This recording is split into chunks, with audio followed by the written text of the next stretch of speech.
good having you with us here, really talking about one, the fact that we're here at the Global Investors Meet and the kind of enthusiasm that we're seeing from people who are attending, from participants, from investors, from the people who are receiving this funding.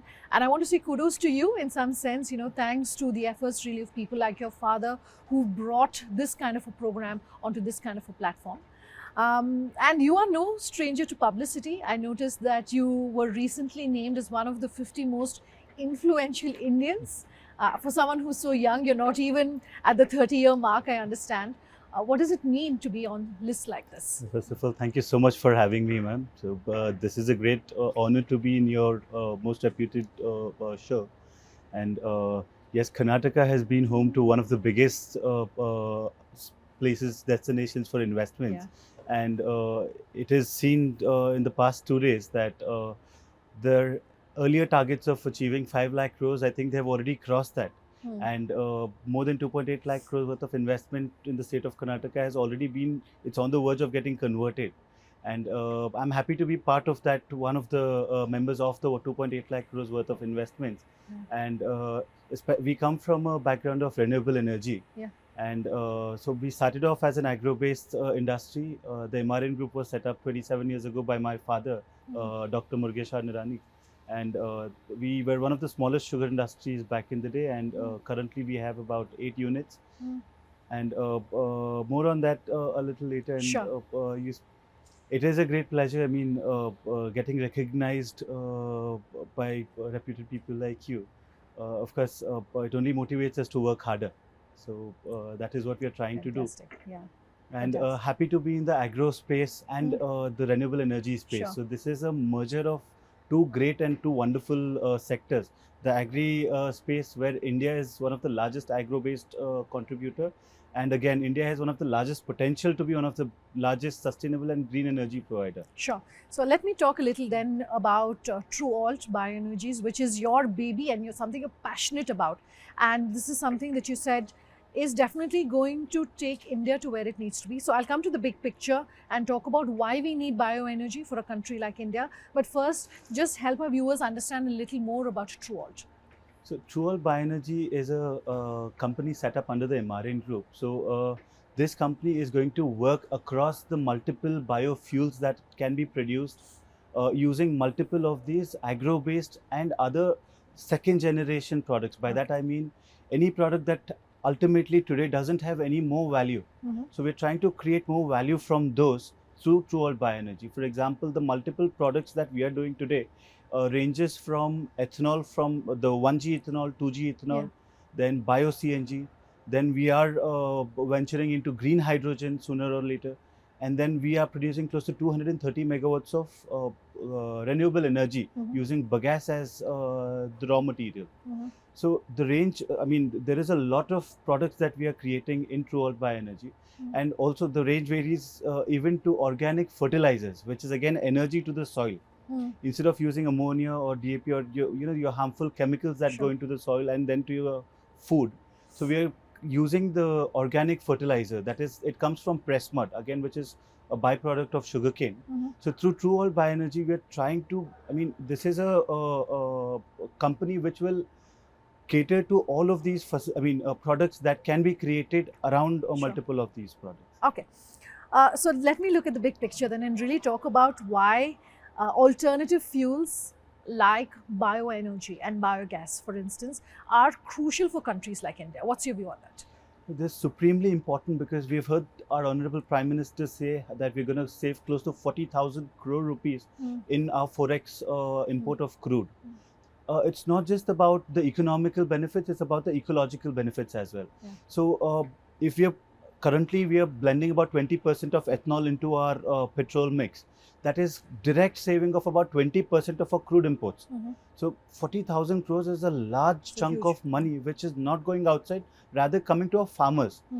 This money, if it is paid to an industry like ours, we further pay to our vendors who are our farmers. So we are currently working with 2.2 lakh farmer families, and any money that comes to us is going to pass on to them. And when it gets passed on to them is when the real economy booms. That is, the local most economy gets boomed. If I speak of ecological benefits, the ethanol that we produce and the bio CNG that we produce comes from agro products, right? Like sugarcane, grains, and all of these. Sure. So when ethanol burns in an engine, that it might be in a vehicle or it might be in any of these industrial engines, is the emissions of carbon is much lesser. And see, if you look at it from my perspective, is the carbon that gets emitted through fuels like burning of fuels like these is consumed by the plants that are grown to produce the raw material again, that is Sure. sugarcane. So the impact that biofuels have, which come from 1G or 2G, that is bio CNG, bioethanol, all of these have a tremendous amount of ecological as well as economical benefits to our country and to our local most economy. Okay. What is the size of the opportunity that we have in India at the moment for alternative fuels, biofuels, and especially ethanol, which is something that you work closely in? And what is the size of that you at the MRN Group want to tap? We are actually very proud to be in a position in a country like India at a time like this. So India is a country that has great abundance of all kinds of potentials, right? It has got one of the best policies to create and innovate and to consume. India has got one of the largest population, which is one of the largest markets if you look at it. And of course, the kind of resources that we have, that is, India is one of the largest agro-based economy. So biofuels, if we are going to harness from agro-based industry, so we have been motivated to invest more than 2,000 crores to begin with to set up Asia's largest ethanol plant. And this is the first generation ethanol. We are also working with companies like Shell and Ryzen and all of these, where we are setting up 2G ethanol as well. So 2G ethanol is where bagasse and these agri wastes are again used to convert into ethanol. Okay. So not just that, press mud, which used to be one of the utmost waste product in our industry, is now being utilized to generate close to 100 metric tons of bio CNG gas. Sure. So this is just the perspective where just in the beginning we have scaled up to such numbers. And if you look at the size and scale that our country can and is creating, is our government had a target to blend 20% by 2030. That got preponed to 2025. And we're looking at that we have achieved that target by 2022 and 23 already. Okay. So this has given CM, the Society of Indian Automobile Manufacturers, and a lot of auto manufacturers to start launching these flex fuel vehicles and these alternative fuel consuming engines across the country. Sure. So the scale that we have, we have not even touched the tip of the iceberg yet. So there is a magnanimous amount of potential that we still have. Okay. I will come and talk really about also sugar, but since we're discussing ethanol, there's been a lot of concern and a lot of press of late because of what's happening in Ukraine. Has that had, and what kind of impact has it had on India? No, luckily, I think our government has very tactfully handled the crisis that is happening globally. And we just the day before yesterday heard our finance minister speak that the India is sailing through calm waters when there is turbulence across the globe, right? And if we look at this, it is an opportunity for us where we are actually, see, we have got very strategic tie-ups with many countries where our fuel imports, the costs of us is still not, impacted to us as it is impacted to many countries like the US or the Europe, right? By that, I also say is now we have a larger responsibility for companies like us and to the country by and large, is to spend more on innovation and create more of these alternative fuels and not be dependent on the oil or the OPEC countries or the traditional source of fossil fuel. If we try and strive to become Atmanirbhar and be self-reliant in your needs of energy, right? So that is where you're going to create value to a great level of to great extent. Sure. Also, recession, the key object of recession comes from your product, your cost of oil. If your oil prices go up, prices of everything goes up because manufacturing costs, everything goes up. So if you become self-reliant, you encumber yourself from the global recession or global impact of oil movement or oil price movements. So it is extremely essential for us. We are on the path right now to achieving self-reliance, and we will get there, and we should get there very fast. Okay. So speaking really of inflation, I want to talk about something that's related and that is food security. Ethanol and food security usually are, talked about also in the same breath increasingly of late. Your views on that? If we speak of food security, it's a very happy to note that the amount of land that is used for agro cultivation in our country currently is only about 28%. Okay. We still have more than 72% of land available for cultivation in the near future, right? That is point one. Point two is, if we look at the per acre yield, per acreage yield, so when our Honorable Prime Minister speaks of doubling the farmer's income, it essentially means how we can improve the yield in our fields also. Okay. It's not just the price of the MSP or how much the product is selling in the market. So if we increase our productivity, also we are increasing our revenue, we are increasing our income. So if we look at the technological developments and advancements through our agro-based research people, so we have, especially in the sugar sector, if I say because I come from it, is we used to have the average yield per acreage used to range between 20 to 30 metric tons a acre. Now the average acreage per yield yield per acreage is close to 45 to 50 metric tons. Sure. And there are a lot of farmers who are growing more than 100 metric tons per acre as well.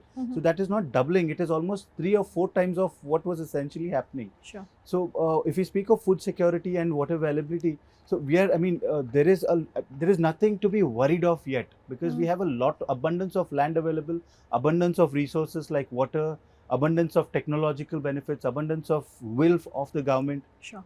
And we've got a very big consumer market as well as a lot of labor force to achieve bigger produce.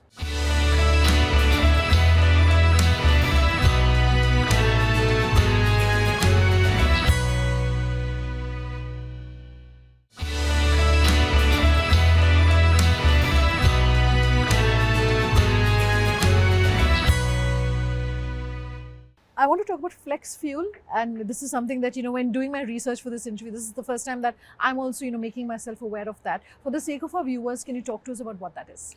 So flex fuel vehicles are one of these, I would call them the problem solvers of the modern world. Okay. These have been there in Brazil, Sweden since the last 15-20 years. Okay. So to put it in very simple words, is if you recall back in the day in 2000s, between the 2000s and 2010s, we used to have the CNG and the petrol vehicles, or the LPG or the petrol vehicles, where just by the turn of a knob, we used to the vehicles used to consume either petrol or CNG or LPG. So these vehicles are similar to those, where flex fuels can consume a range of different blends of fuel. Okay.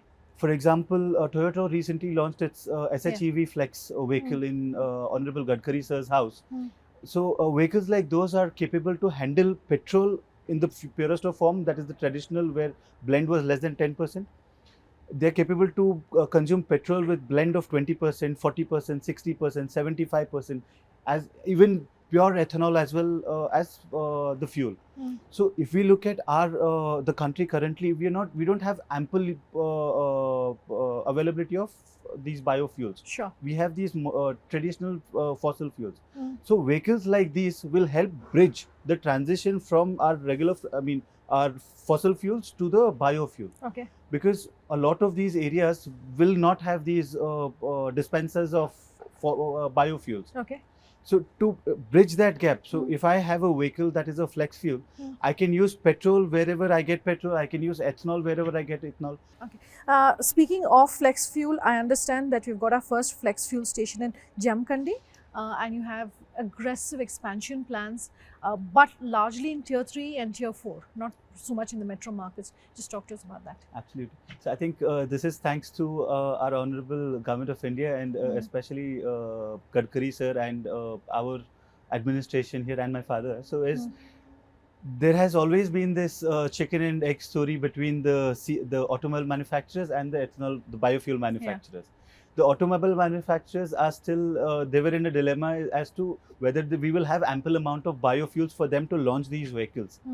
And the biofuel manufacturers like ourselves had this dilemma that whether if we produce more, whether it is going to get consumed.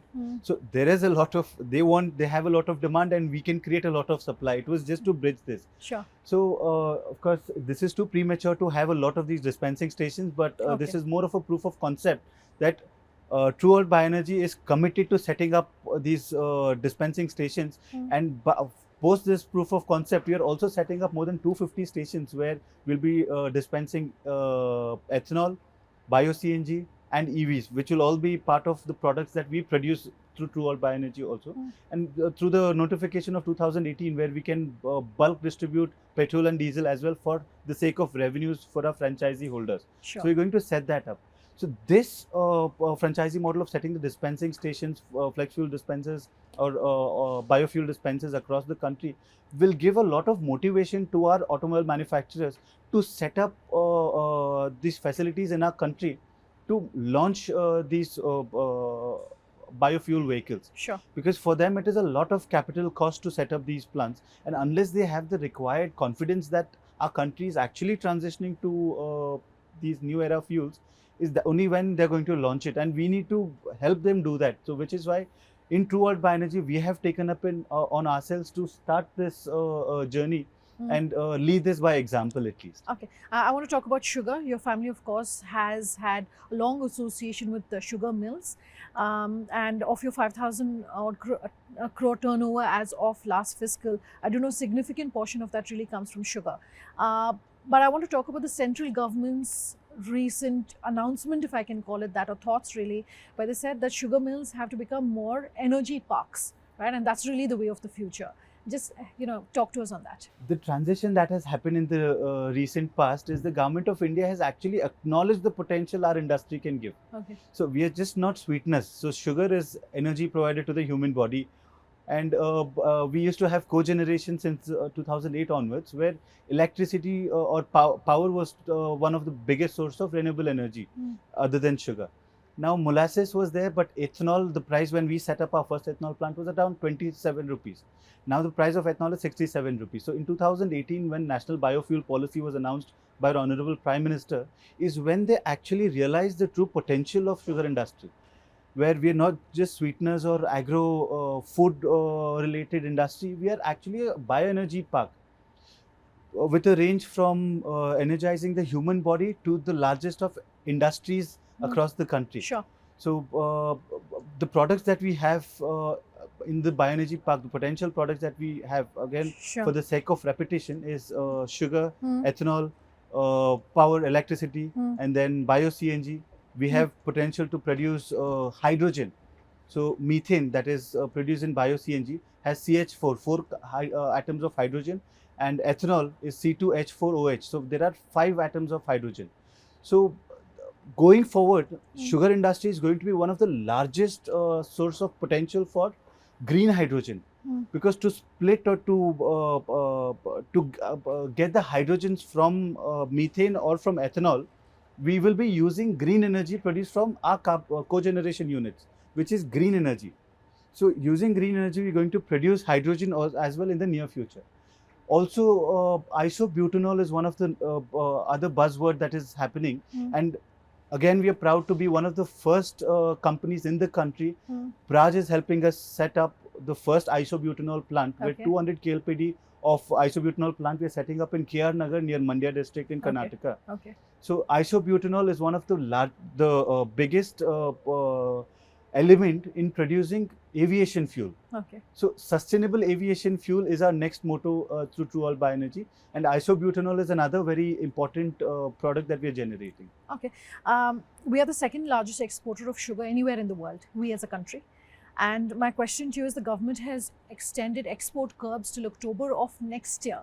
Your views on this? Are you just the correction on that is we are in sugar season 2021-22. We are the largest sugar exporters in the country, producers as well as exporters in the country. So we crossed the Brazil's production mark, and we've produced more than 34 million tons last year, and we've exported close to 12 million tons. So if you ask me personally, as from the industry, it wasn't actually required for us to have an export curb. Okay. The more we export, it is going to benefit our forex, right? And we need to be an export-oriented country, and we need to get there. So, of course, there was rationale for our country to think that the prices for our consumers in the country will go up if a lot of sugar goes out. But that, I mean, we still had more than 24 or 25 million metric tons of sugar available in our country. So, nevertheless, so the government's intention was to help curb the price rise. So we were looking at almost 33, 34 rupees a kg for sugar, and they probably did not want it to go furthermore. If you look at the global markets, the price of sugar in the global market used to be 24 rupees ex mil. Now it has gone up to 42 rupees. And it really pained us when we saw a few supermarkets in Ukraine and Russia literally fight over packets of sugar. Yeah. So we saw multiple of people, pulling packets of sugar from each of the sites, and packets of sugar tearing open. So the globe needs a lot of sugar, and I mean, we should be able to cater to the global need. Sure. So the curb that we have, the restrictions that we have, I think it can be and it should be liberalized a little so that we can help our fellow global colleagues, right? Sure. My last few questions, and I want to talk about ethanol prices. While the government has raised it of late, certain sections are saying it should have perhaps been higher. Are you of a similar view? Absolutely. So if you look at the rationale between sugar and ethanol, Yeah. right? So if I'll just give you a larger perspective, is per ton of sugar cane when we crush, and the total revenue that we can produce when we produce sugar and ethanol and all these other byproducts that we have, it ranges somewhere between 4,000 rupees to 4,500 rupees. So when we do ethanol from sugarcane juice, our top line reduces to 4,000 rupees alone. So there is a loss of revenue when we do ethanol from syrup directly, as compared to all the other products from sugar to all of these. So we have taken a conscious call in under the MRN group, where we want to produce more of these biofuels rather than just sugar, because we are a sugar abundance. We are a large producers. And the government of India supports the sugar industry by giving a lot of subsidies and incentives. Okay. So we don't want to, the government to spend the exchequer's money. So we are producing, even if we are losing a lot of revenue, we are producing ethanol for the larger good of the country. Sure. So if the price of ethanol is increased to somewhere between 68 to 70 rupees is where the real balancing number is. So as an industry and as a person from the sector, so just day before yesterday, Government of India increased the price of ethanol from 63.45 rupees to 65.45. Okay. So they've increased the price from by 2 rupees already. But the real balancing number would be between 68 to 70 rupees. I think we should get there, and the government should look at supporting the price at that price bracket. Okay. So then let's end today's interview by asking you, what lessons in leadership have you learned from your father, perhaps? Oh, there is a lot actually. So. Okay, so then give us the top maybe one or two that you've learned from him. Yeah, absolutely. So he's always told me, is as industrialists or as generators of wealth, it is always very important for us to venture into any product where you're solving anybody's problem. See, revenue, top PAT or EBITDA, it all comes later. So if you're actually addressing somebody's issue or somebody's problem, is when real value is created. When real value is created, profits generally follow suit.